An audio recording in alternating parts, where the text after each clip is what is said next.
الحمد لله رب العالمين والصلاة والسلام على رسوله الكريم وعلى آله وصحبه أجمعين وعلى من تبعهم بإحسان إلى يوم الدين. أما بعد، وهو الباب الإمام النووي رحمه الله في كتاب رياض الصالحين باب زيارة أهل الخير ومجالستهم وصحبتهم ومحبتهم وطلب زيارتهم والدعاء منهم وزيارة المواضع الفاضلة.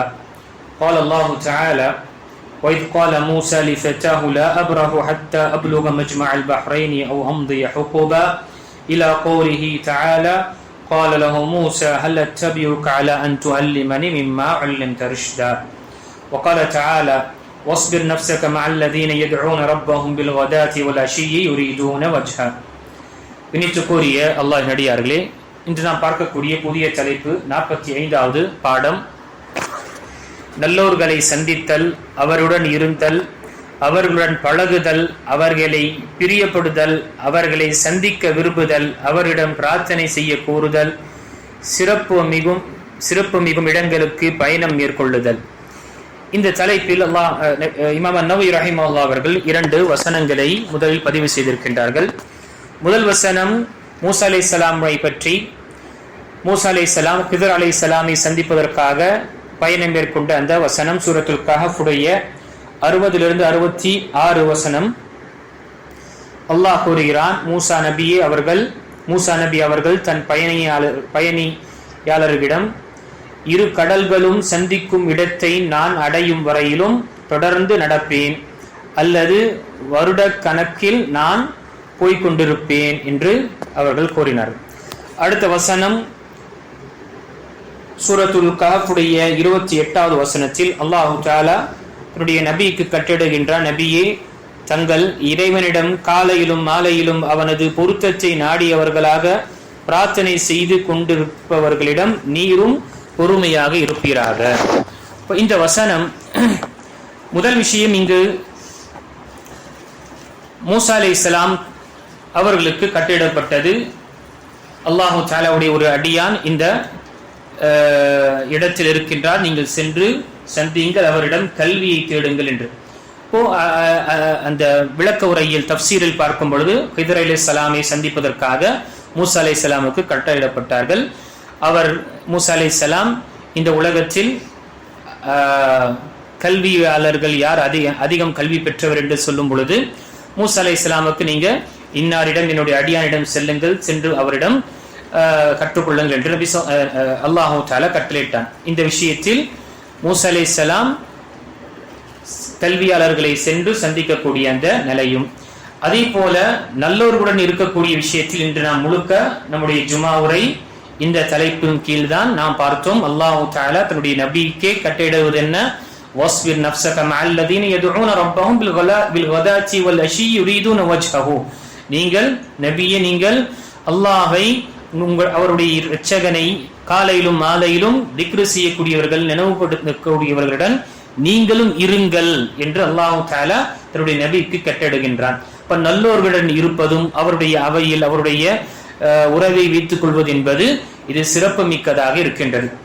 இந்த விஷயத்தில் ஏனென்றால் அவர்கள் நமக்கு நன்மையான விஷயத்தை நினைவூட்டுவார்கள்.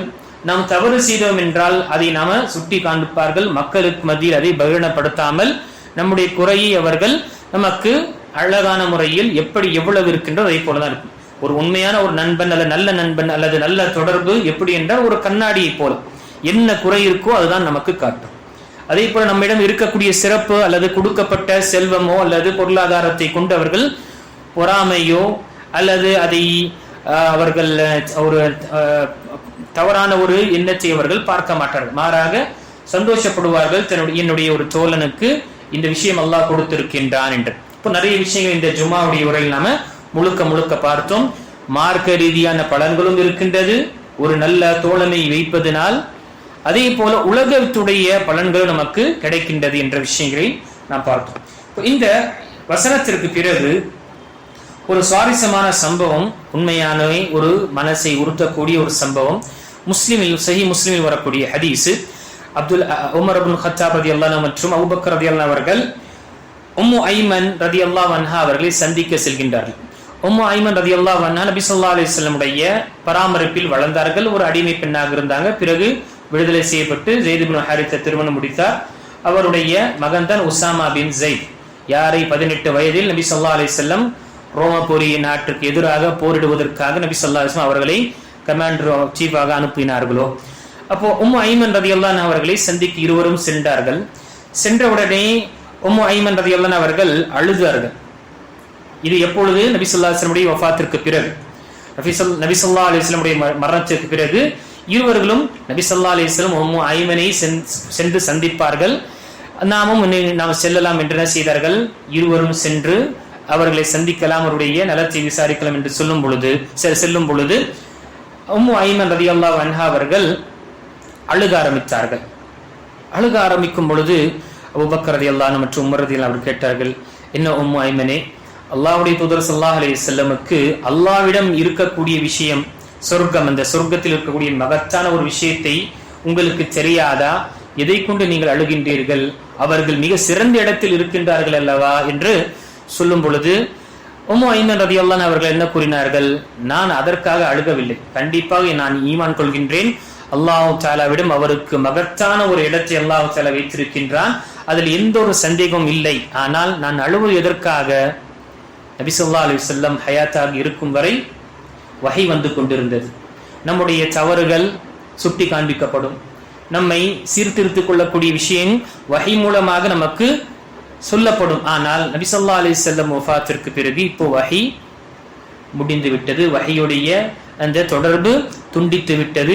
இப்போ யார் நம்மை சீர்படுத்துவார்? நம்முடைய தவறுகளை யார் சுட்டி காண்பிப்பார்? அதை நான் நினைத்து நான் அழுதேன். யோசிச்சு பாருங்க, சுப்ஹானல்லாஹ், சஹாபியா மற்றும் சஹாபாக்குடைய நிலை பாருங்க. தன்னுடைய தவறை சுட்டி காண்பிக்கக்கூடிய அந்த வஹியை கொண்டு அவர்கள் மிகவும் தனக்கு ஏதோ ஒரு நல்ல ஒரு சந்தோஷத்தை உணரக்கூடியவர்கள் இருந்தார்கள். அதே போல் அல்லாஹ்வுடைய தூதர் ஸல்லல்லாஹு அலைஹி வஸல்லம் ஹயாத்தாக இருக்கும் பொழுது எங்கு தவறு நடந்தாலும் வஹி மூலமாக நபி ஸல்லல்லாஹு அலைஹி வஸல்லமுக்கு சொல்லப்படும். நபி ஸல்லல்லாஹு அலைஹி வஸல்லம் அவர்கள் என்ன செய்வார்? தன்னுடைய சஹாபாக்களுக்கு அவர்கள் பக்குவமான முறையிலும் ஹிக்மத்தான முறையிலும் அவர்களுக்கு சொல்லி அதை புரிய வைப்பார்கள். இப்படிப்பட்ட ஒரு நிலையில்தான் ஒரு சமுதாயமே உருவானது. இப்படிப்பட்ட நிலையில்தான் ஒவ்வொரு நேரத்திலும் வஹி இறங்குவதும், அவரை பற்றி அந்த சமுதாயத்தை பற்றி சலாஹித்து அவரை புகழ்ந்து சொல்வதும், அல்லது அவர்கள் ஏதாவது ஒரு சின்ன ஒரு தவறு செய்தாலும் அதை பற்றி அதை சுட்டி காண்பித்து சொல்லக்கூடிய நிலை ஏற்பட்டதனால்தான் அந்த 23 வருடங்களில் ஒரு பெரிய ஒரு சமுதாயம், ஒரு சிறந்த சமுதாயம், அல்லாஹ்வுடைய பொருத்தம் பெற்ற அந்த சமுதாயம் திகழ்ந்தது, அது உருவானது. அப்படிப்பட்ட சஹாபாக்கள் எப்படி புரிந்தார்களோ அப்படி புரிந்து கொள்வதுதான் நாம் அஹ்லுஸ் சுன்னah வல் ஜமாஅவுடைய ஒரு நிலைப்பாடாக இருக்கின்றது. குர்ஆனையும் சுன்னாவையும் அறிந்து கொள்ள வேண்டும் என்றால், புரிந்து கொள்ள வேண்டும் என்றால், நம்முடைய அறிவின் பிரகாரமோ நம்முடைய மனோயிச்சின் பிரகாரமோ அல்லது சுற்றுச்சூழல்கள் பிரகாரமோ என்று எடுத்துக்கொண்டோம் என்றால் ஒவ்வொருவருக்கும் ஒவ்வொரு சிந்தனை இருக்கும், ஒவ்வொருவருக்கும் ஒவ்வொரு விளக்கம் வரும். ஆனால் நமக்கு அளவுகோல் என்பது குர்ஆனையும் ஹதீஸையும் புரிந்து கொள்வதற்கு நமக்கு நபி ஸல்லல்லாஹு அலைஹி வஸல்லம் விட்டு சென்ற அளவுகோல் அந்த சஹாபாக்கள். அவர்கள் எப்படி புரிந்தார்களோ அப்படி புரிந்து வாழ்ந்த அமல்படுத்துவதுதான் நமக்கு வெற்றி இருக்கின்றது.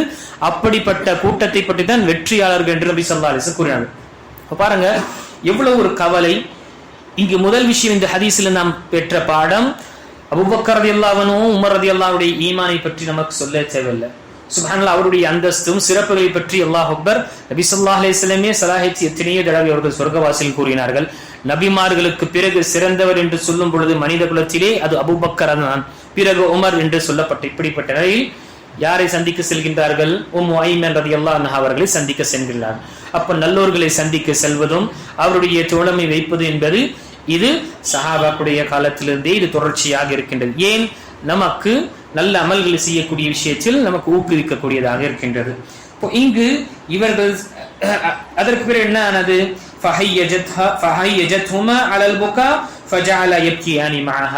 இதை கேட்ட உடனேயே அபூபக்கர் ரலியல்லாஹு அன்ஹு மற்றும் உமர் ரலியல்லாஹு அன்ஹு தாங்க முடியல, அவர்களும் அழுக ஆரம்பித்து விட்டார். யோசிச்சு பாருங்க, அந்த வார்த்தை சொன்ன வார்த்தை, நான் அல்லாஹ்வுடைய தூதர் ஸல்லல்லாஹு அலைஹி வஸல்லமுக்கு இருக்கக்கூடிய அந்த மிகப்பெரிய ஒரு இந்த சிறப்புக்குரிய அந்த இடத்தை அல்லாஹு தஆலா கொடுக்கின்றார், அந்த விஷயத்தில் எந்த ஒரு சந்தேகம் கொள்ளவில்லை. அவருக்கு மிக சிறந்த விஷயம் இருக்கின்றது, சிறந்த ஒரு அந்தஸ்து அல்லாஹ் கொடுப்பான் என்று ஈமான் கொள்கின்றனர். ஆனால் நபி ஸல்லல்லாஹு அலைஹி வஸல்லம் இருக்கும் வரை வஹி இறக்கப்பட்டது. நம்மை நாம் சீர்படுத்திக் கொள்ளக்கூடிய, நம்முடைய தவறுகளை சுட்டி காண்பிக்கக்கூடிய நிலை இருந்தது. ஆனால் இப்பொழுது நபி ஸல்லல்லாஹு அலைஹி வஸல்லம் நமக்கிடையே இல்லை, வஃபாத்தாகி விட்டார்கள், வஹியும் துண்டிக்கப்பட்டது என்று அந்த விஷயம் சொல்லும் பொழுது இதை கேட்ட அபூபக்கர் மற்றும் உமர் ரலியல்லாஹு அன்ஹுமா இருவர்களும் என்ன அழுக ஆரம்பித்தார்கள். யோசிச்சு பாருங்க அன்புக்குரியவர்களே, நம்முடைய வாழ்க்கையில மிகப்பெரிய ஒரு இழப்பு என்றால் அது நபி ஸல்லல்லாஹு அலைஹி வஸல்லம் இழந்துதான். அதை விட ஒரு பெரிய ஒரு இழப்பும் பெரிய ஒரு நஷ்டம் என்பதே கிடையாது. அதனால்தான் நபி ஸல்லல்லாஹு அலைஹி வஸல்லம் சொல்லும் பொழுது, உங்களுக்கு ஏதாவது ஒரு சிரமம் ஏற்படும் பொழுது, கஷ்டம் ஏற்படும் பொழுது என்னுடைய மௌத்தை நீங்க நினைவு கொள்ளுங்கள். ஏனென்றால் உங்களுடைய அந்த பாரத்தையோ அல்லது உங்களுடைய அந்த மனசில் ஏற்படக்கூடிய அந்த பாரையும் என்னாகும், குறையும். ஏனென்றால் இருக்கக்கூடிய மிகப்பெரிய ஒரு நஷ்டம் இந்த சமுதாயத்திற்கு நபி ஸல்லல்லாஹு அலைஹி வஸல்லம் வஃபாத்தானதுதான். இப்போ இந்த விஷயத்தில் நாம அறியக்கூடிய விஷயம், குறிப்பாக சஹாபாக்களுடைய கண்ணியத்தை நாம் உணர்கின்றோம். அவர்கள் நல்லோர்களை சந்திக்கக்கூடிய, அவர்களை ஜியாரத் செய்யக்கூடிய அந்த நிலை இருந்தது.